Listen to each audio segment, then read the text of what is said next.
Hey everyone, I'm Jay and welcome to Intro to Python Lab 3.8, where we'll be learning how to compare things and check whether they are equal or not equal to, right? And we're going to do that, we're going to use an if statement and an else if and an else. And well, let's just get into the requirements here, our instructions. We're going to create a new file. We're going to put our standard comments on top. We're going to prompt the user to input either a Y for yes or an N for no. Capture that response in a variable. And then we're going to use an if statement to check what that response is and whether or not it is a yes or a no. If the input is a yes input, we're going to respond accordingly. If the input is anything else, we're going to assume that's a no, right? And we're going to respond accordingly to that. Then we're going to prompt the user again for another Y for yes and for no. They store that into another variable. And this time we're going to do an if, else if, or elif, followed by an else. So we're going to check if it's yes, check if it's no specifically, and then if it's anything other than yes or no, we're going to give an invalid response. Tell them that it was neither yes or no. Okay, so this is an example of our output right here. And let's have a look at our code. All right, here's my code. We'll go over this line by line. Okay, we have our standard comments at the top. Nothing new there. Declared some variables here. Input yn, input yn2, both are empty strings. Okay, gives us a place to put our user input. Next, we're going to do an input. This is the standard Python input that we used in a previous lab. We're going to give a message to the user, please enter Y for yes, N for no, and whatever they enter will get stored in our variable input yn. Once we have that, we're going to do if, okay, this has an or in it as well, if input yn is equal to y. Now, we have to use the double equal sign. That means, is it equal to the single equal sign? That's the assignment operator. That means we're going to take whatever is here and we're going to assign it to whatever's on the left-hand side. The double equal, this is the comparison operator, and this one says, if these two things are equal, that's going to evaluate to true. If they are not equal, that's going to evaluate to false. Okay. Then we have an or. Okay. The or means if either the left-hand side is true or if the right-hand side is true, the totality of both of these things will equal to true. If both of them are true, it's true. If one or the other is true, it's true. And if both of them are false, then it's false. Okay? So if input yn is equal to a lowercase y, or if it's equal to an uppercase y. Okay, we're doing lowercase and uppercase. That's how, easiest way to explain what the or is, right? So if it's y, lowercase or uppercase, we're going to fall into what's within the if. And this is our first place in our labs where we're actually indenting, where we're putting this tab over here. So we have our if statement. It starts with if. It has our condition right here. Finishes with this colon. Okay, the syntax of this is quite important. You have to get it just right. And then we indent in here. And we can put as much as we want. We can put more stuff in here. We can put some comments in here.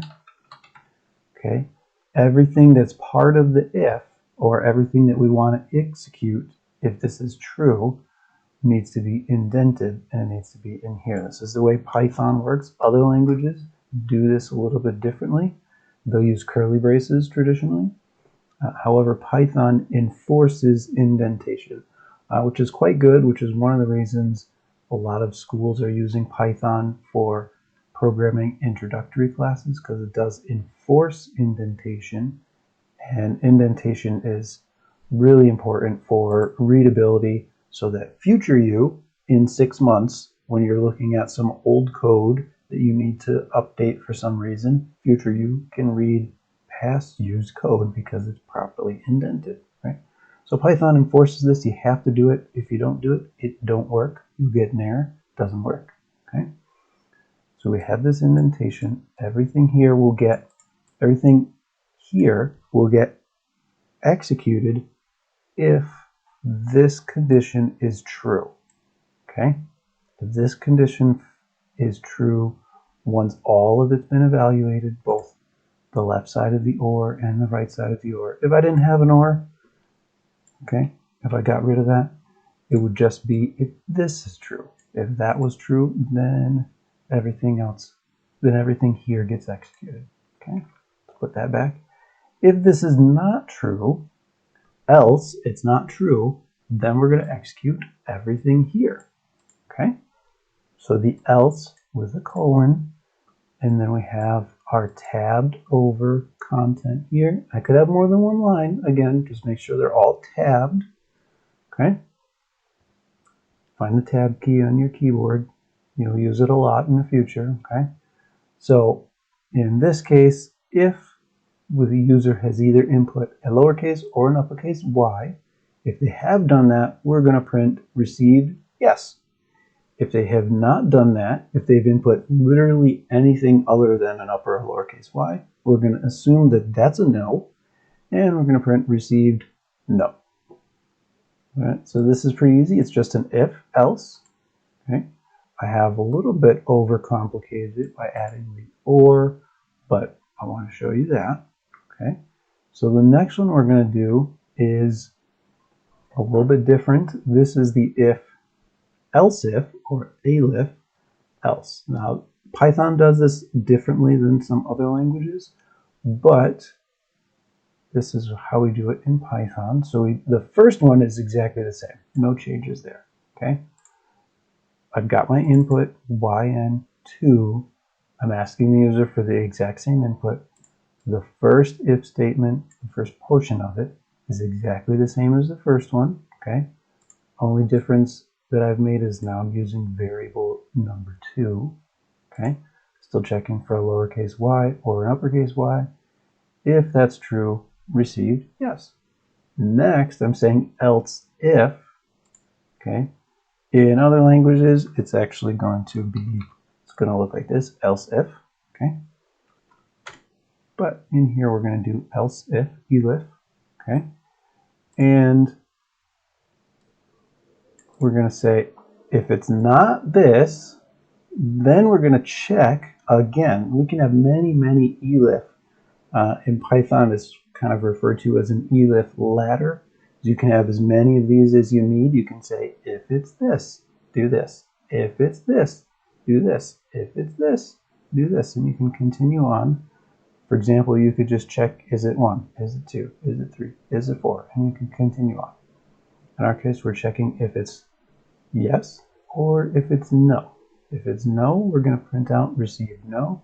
And then traditionally, if you're doing an if and an else if, or if you're doing just an if, we very, very often, almost all the time, well, I don't put an else in here. This is the catch-all. If none of the previous ifs found to be true, okay, and you could have 100 of these if your program needed 100 of them, but at the very end, it's very helpful to say, if none of those happen to be true, we're going to have this final else clause that says catch literally anything else that happens. And now we're going to say received invalid, okay? If you're using this to catch errors, perhaps in the future, you're probably not going to print received invalid like this one is, but you're going to do something, okay? If your input was anything other than what you expected, it's useful to put this trailing else at the end. It's trailing behind everything else, okay?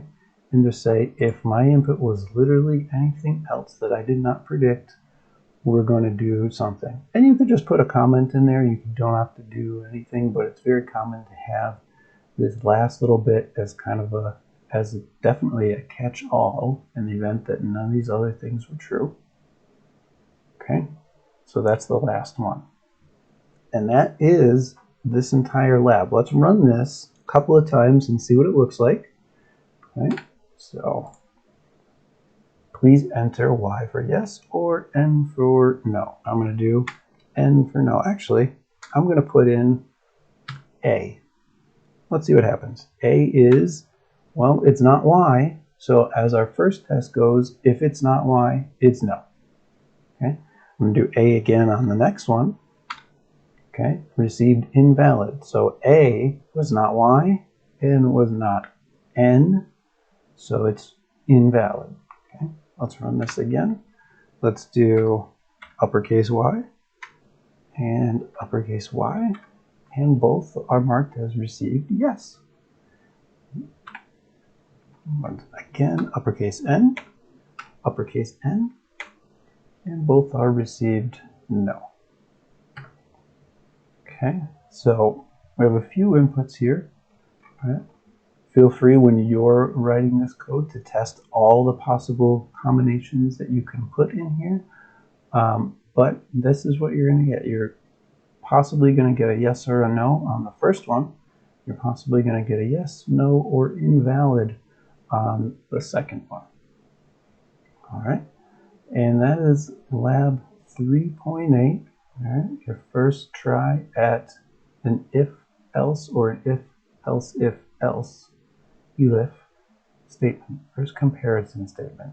All right, hope that helps you, and I'll see you next time.